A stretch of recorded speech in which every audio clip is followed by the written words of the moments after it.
There's a moment in war when mathematics stops making sense, when the laws of physics bend to something else entirely, when a man in a machine that shouldn't win destroys everything in his path. This is that story. June 29th, 1944, Villiers-Fosser, France. A young staff sergeant from a Texas farming town climbs into his Sherman tank. His crew calls him War Daddy. He names his tank In the Mood. In the next 81 days, he will destroy 258 enemy vehicles, kill over 1,000 German soldiers, capture 250 more, and earn a legend that Hollywood couldn't fully capture. But here's what nobody tells you. The Sherman tank he commanded was outmatched by almost every German tank on the battlefield. The Tiger tank's armor was 3 times thicker. Its gun could penetrate a Sherman from 2,000 yards. A Sherman could only penetrate a Tiger from 200 yards. From the side, if you were lucky. So how did Lafayette Pool become America's greatest tank ace? How did a boxer from Odom, Texas, turn a death trap into a killing machine? The answer isn't what you think. Lafayette Green Pool was born 5 minutes after his twin brother. Second place from the very beginning, his family farmed in southern Texas, not the romantic kind of farming. The kind where you wake up before dawn, where your hands bleed and your back breaks, where poverty isn't a condition, it's a constant companion. He graduated high school in 1938. Tall, lanky, quick with his fists.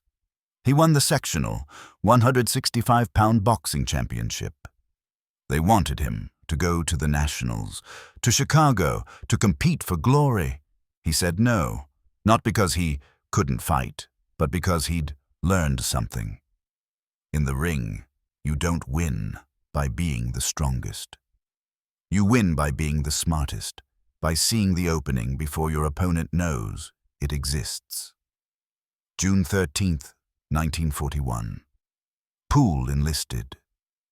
6 months before Pearl Harbor. He didn't know what was coming. Nobody did. But he'd made his choice. They sent him to Camp Beauregard, Louisiana, to the newly forming 3rd Armored Division, the Spearhead Division, they'd call it. Pool would make that name mean something. Here's what separated Pool. It wasn't courage, though he had that. It wasn't aggression, though he had that too. It was obsession. In the spring of 1942, the division received new M4 Sherman tanks, fresh from the factory. Pool was invited to a national boxing meet in Chicago, a chance at recognition, at glory. He turned it down because the tanks had arrived. And Pool wanted to learn every switch, every lever, every weakness, every strength.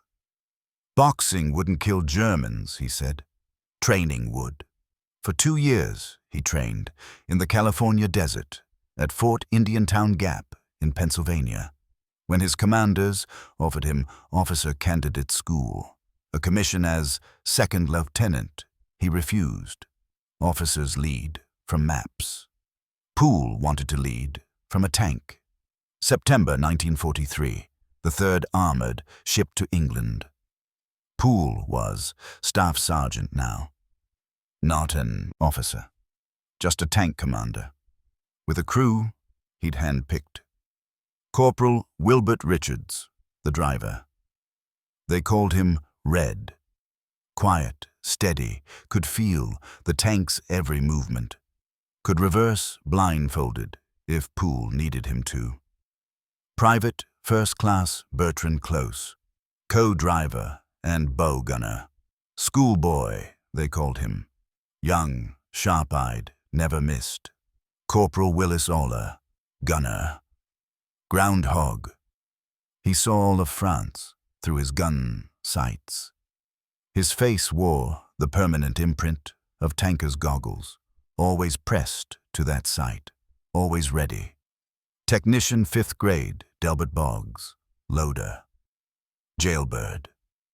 Fast hands, faster mind, could load a 76mm round in seconds. In combat, seconds meant life. They weren't the best soldiers, they were the right soldiers. Pool had chosen them not for their records, but for how they thought, how they moved, how they'd react when everything went wrong. Because in a Sherman, everything goes wrong. Late June 1944, the 3rd Armored landed at Omaha Beach. The invasion had succeeded, but the breakout hadn't. Allied forces were stuck in Normandy, trapped by hedgerows. German defenders who knew every field, every stone wall. The Sherman tanks struggled. The bocage terrain, thick with vegetation, turned every advance into a nightmare. Visibility was measured in yards. German anti-tank weapons hidden behind every hedge. Pool's first tank was an M4A1, standard Sherman, 75mm gun. Good against infantry, against German armor? A coin flip, he named it In the Mood. When someone asked why, he smiled. That's the way I felt then, just in the mood for anything. June 29th, 1944, Villiers-Fossard. Pool's first combat. His tank rolled into the village. German forces dug in. 2nd Panzer Division, remnants. Still dangerous, still capable. What happened next is in the official records, but the numbers don't tell the real story. Pool's tank destroyed 3 armored vehicles. Killed over 70 German soldiers in his first engagement. Most tank crews in their first battle are just trying to survive. Pool was already hunting, but the Germans were hunting too. A Panzerfaust, German handheld anti-tank weapon, fired from close range, slammed into In the Mood. The tank was done. Pool and his crew bailed out.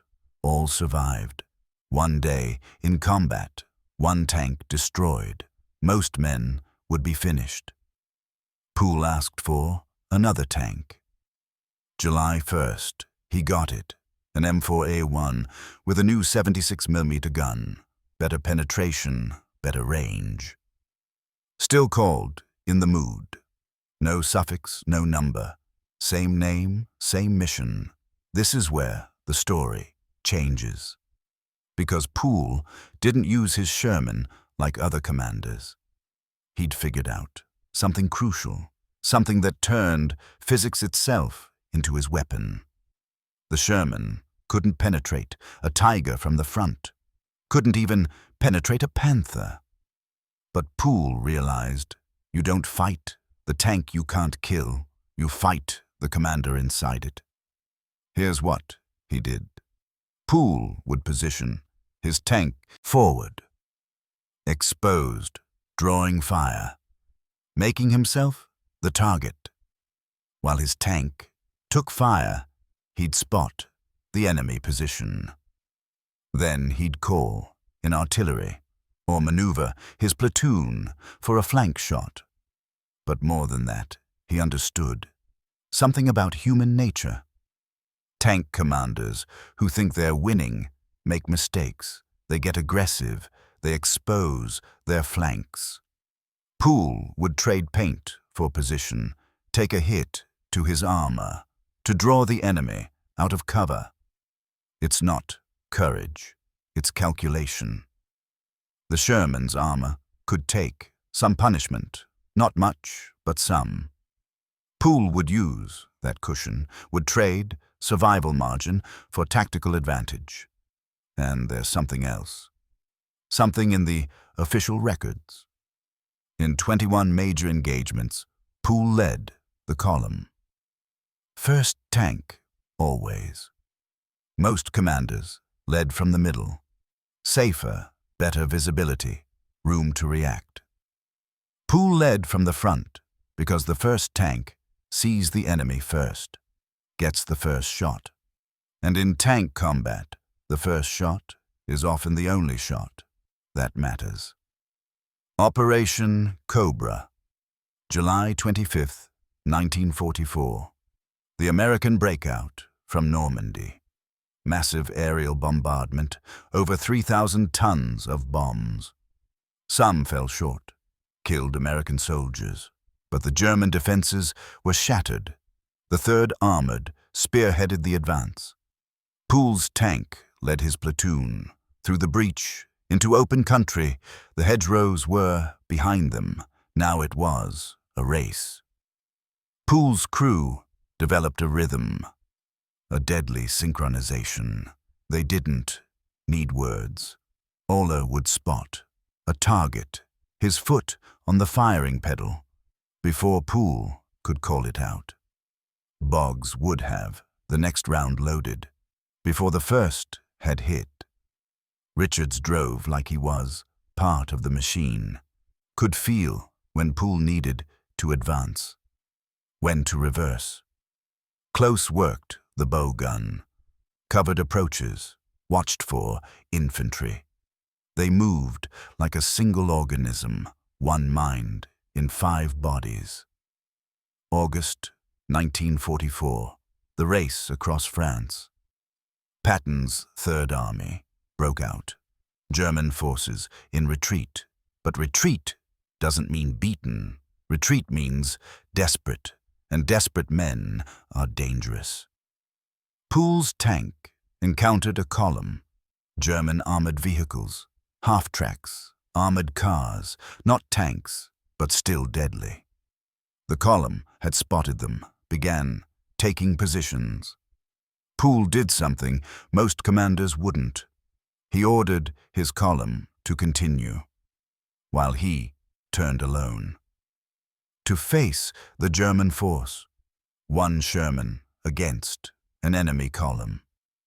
Mathematics says you retreat, find support. Wait for infantry. Pool advanced, his gun firing. Ola switching between targets, high explosive rounds for the soft vehicles. The German column tried to respond, but Pool was moving, never static, never an easy target. 7 minutes later, the German force was destroyed. Pool's tank rejoined the column, didn't even mention it. In the after-action report, it was a footnote. Encountered enemy force, engaged and destroyed. Continued mission. But here's what matters. Every time Pool took risks, his crew survived. Because the risks weren't random, they were calculated. Every advance had a fallback. Every exposure had an angle. Pool studied his enemies. German tank doctrine emphasized frontal assaults, heavy armor, powerful guns. They'd advance straight ahead. Pool would let them, would draw them into kill zones, then hit from the flanks. Late August 1944. 3 days that would become legend. August 29th to 31st. Pool's tank at the spearhead, leading Combat Command A. The advance was rapid. German forces disorganized, but not defeated. In 72 hours, Pool's crew destroyed 4 German tanks, 3 anti-tank guns, approximately 50 other vehicles. The number of enemy killed. Overwhelming, the citation read. Too many to count. His commanders awarded him the Distinguished Service Cross, America's second highest military decoration. The citation mentioned extraordinary heroism, devastating hostile fire, unflinching courage. But Pool didn't keep the medal with him. Sent it home to his mother in Texas, told her it was just his job. Early September The Allied advance reached Belgium. The German border was ahead. The Siegfried Line, Hitler's last defense. Concrete bunkers, dragon's teeth, anti-tank obstacles, minefields for miles. The 3rd Armored would have to punch through. Pool's tank would lead. September 12, 1944, a photograph. Pool, standing tall, 6'2", straddling the commander's hatch, his tank crossing a pontoon bridge. In Belgium, he's not smiling exactly, but there's something in his eyes. Confidence, certainty. A man who knows exactly what he is. 7 days later, that man would be finished. September 19th, 1944. Night falling, near Münsterbusch, Germany. Combat Command A, attacking the Siegfried Line. Pool's tank, serving as flank guard, not leading this time, just protecting the column's side. They advanced through a ravine. Railroad tracks beside them. Natural obstacles that should have been scouted, should have been cleared. But the advance was rapid. The momentum couldn't stop. So Pool's platoon moved forward, into the killing ground. The German Panther was waiting, hidden, patient. It had all the advantages: position, concealment, surprise. Pool's tank wasn't leading, wasn't the first target, but when the forward Sherman got hit, Pool moved to help. Standard procedure, what any commander would do. The Panther tracked his movement, waited for the perfect shot, a garage door in a building. Rose slowly. Behind it, the Panther's gun. 75 mm, deadly at this range. Pool saw it, the door rising, the gun behind it. Yelled to Boggs to load, but Boggs wasn't there. Sent to the rear for a hearing check.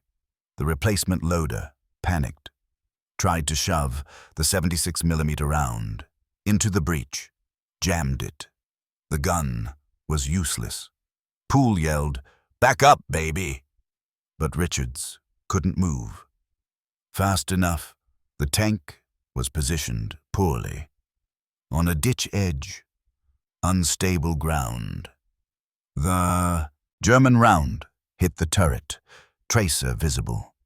Red streak in the darkness, the impact lifted Pool out of the commander's hatch, threw him 10 feet.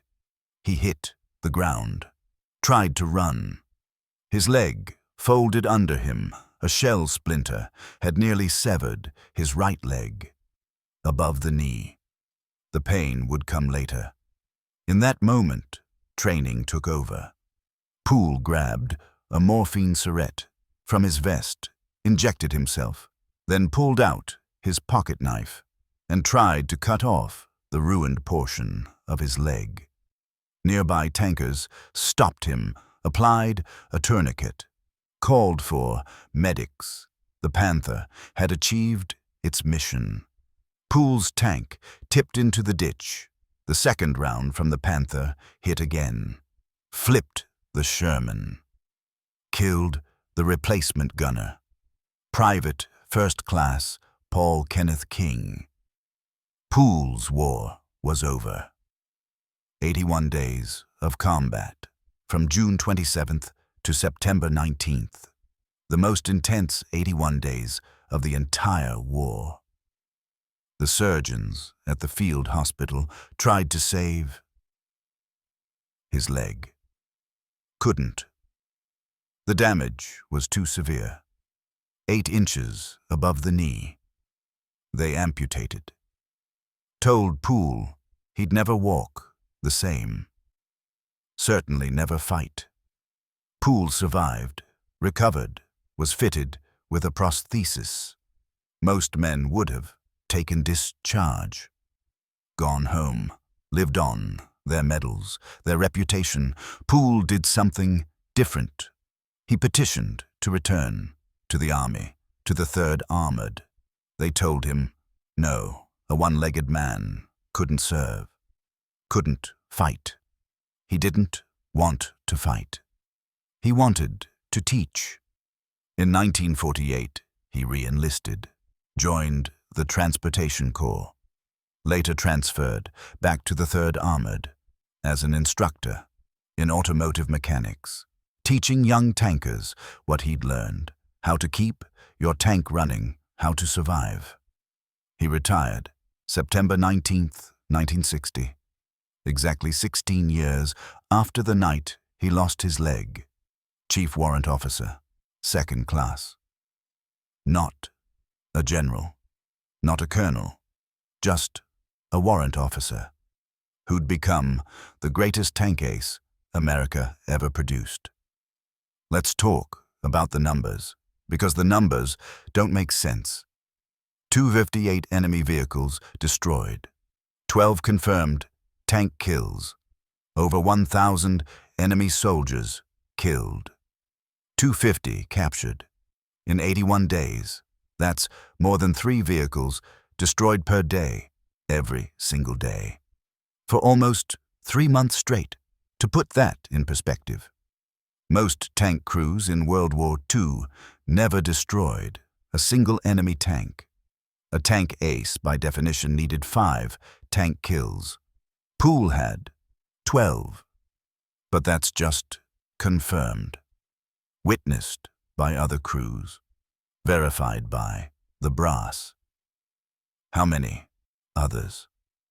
How many kills in the chaos couldn't be verified? We'll never know. But here's what we do know. Poole's crew used 3 different Shermans, each one knocked out. First one by a Panzerfaust, June 29th. Second one by friendly fire, American P-38 Lightning Fighter, August 17th. Mistook it for a German tank. Third one by that Panther, September 19th. 3 tanks destroyed in 81 days. And Poole survived 2. His crew survived all 3. Until that final night. That's not luck. That's not chance. That's training.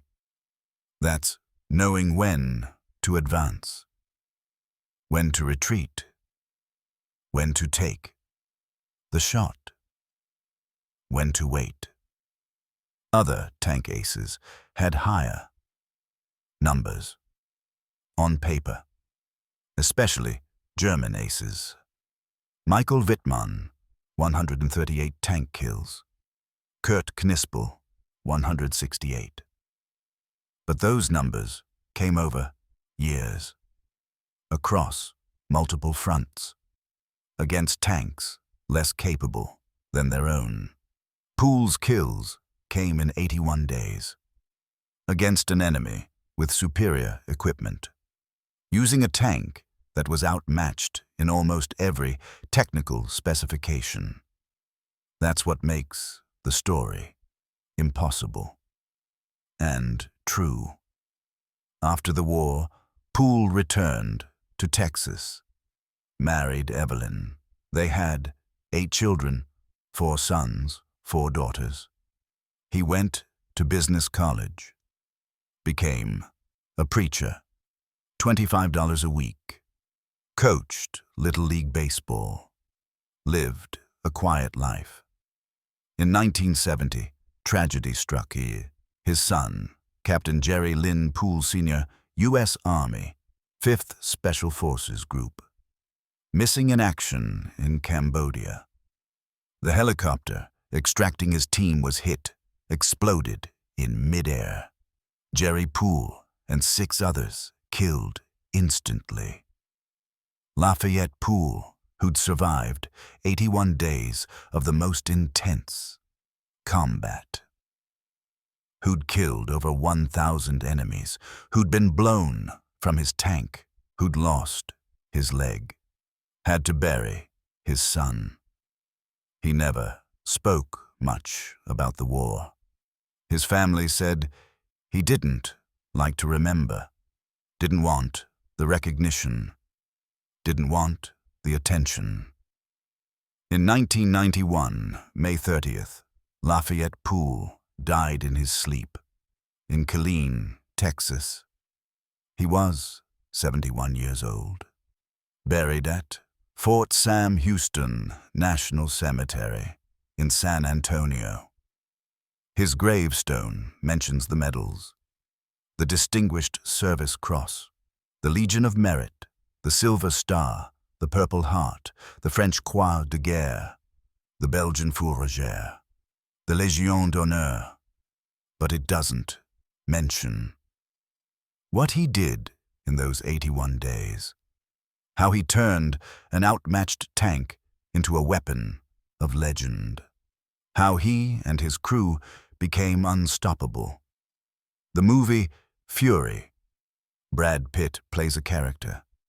Fury, a Sherman tank commander, leading his crew through Germany. The character is called War Daddy, Pool's nickname.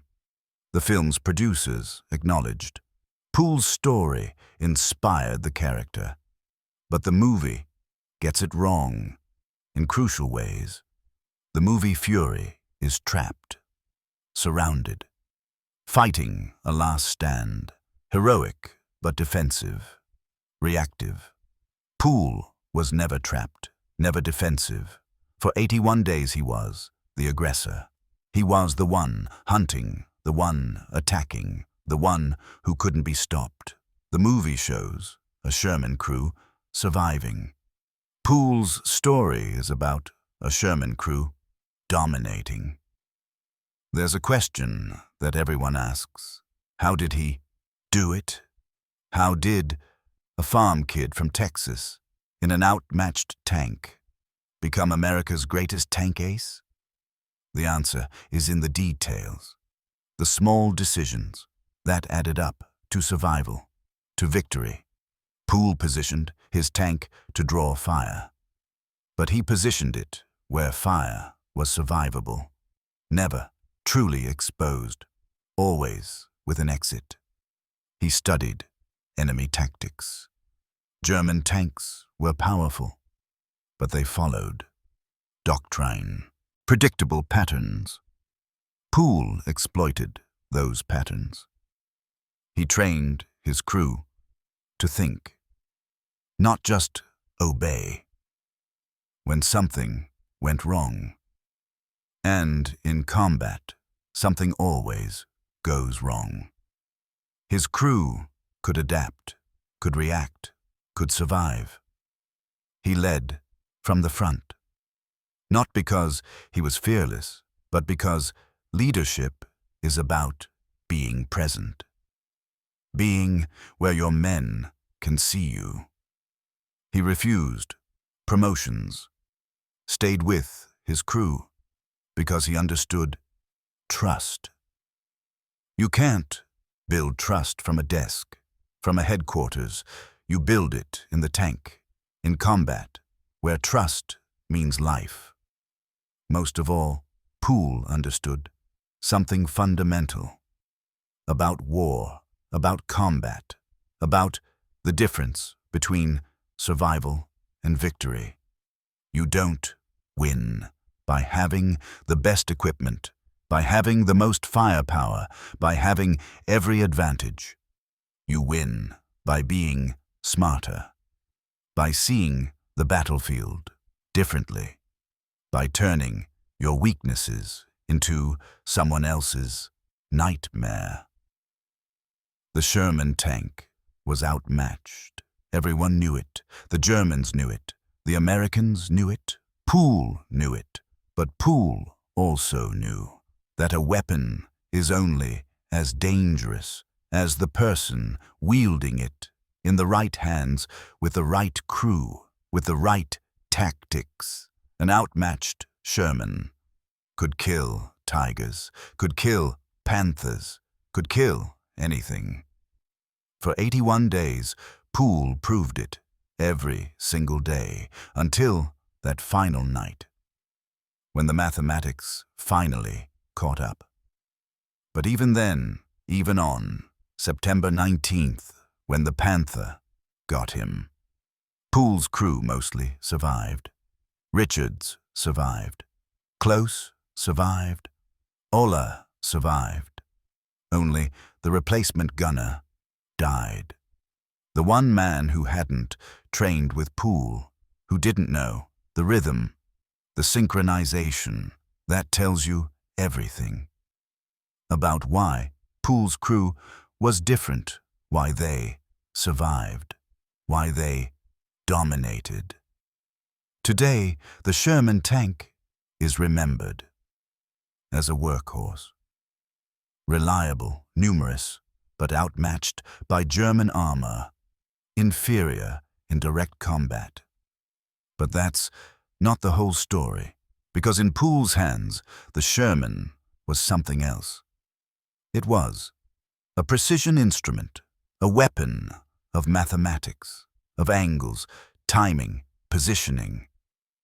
Lafayette Pool didn't just fight in a Sherman. He reimagined what a Sherman could do. He turned a defensive weapon into an offensive killing machine. And for 81 days, nobody could stop him. His legacy isn't just in the numbers, isn't just in the medals. It's in the lesson that victory doesn't come from equipment. It comes from the human inside the machine. That courage isn't the absence of fear. It's the calculation of risk, the willingness to take the shot when the mathematics say you should. That leadership isn't about rank. It's about being present, about trusting your people and earning their trust in return. Pool never wanted glory, never wanted recognition. He just wanted to do his job, to lead his crew, to make it through the day. For 81 days he did, and in those 81 days, he became a legend, the greatest tank ace America ever produced. In a tank that shouldn't have won, against an enemy that couldn't be beaten, with a crew that refused to lose. That's not mathematics. That's not physics. That's something else entirely. That's Lafayette Pool, War Daddy, the tank ace who killed tigers in a Sherman and made it look impossible.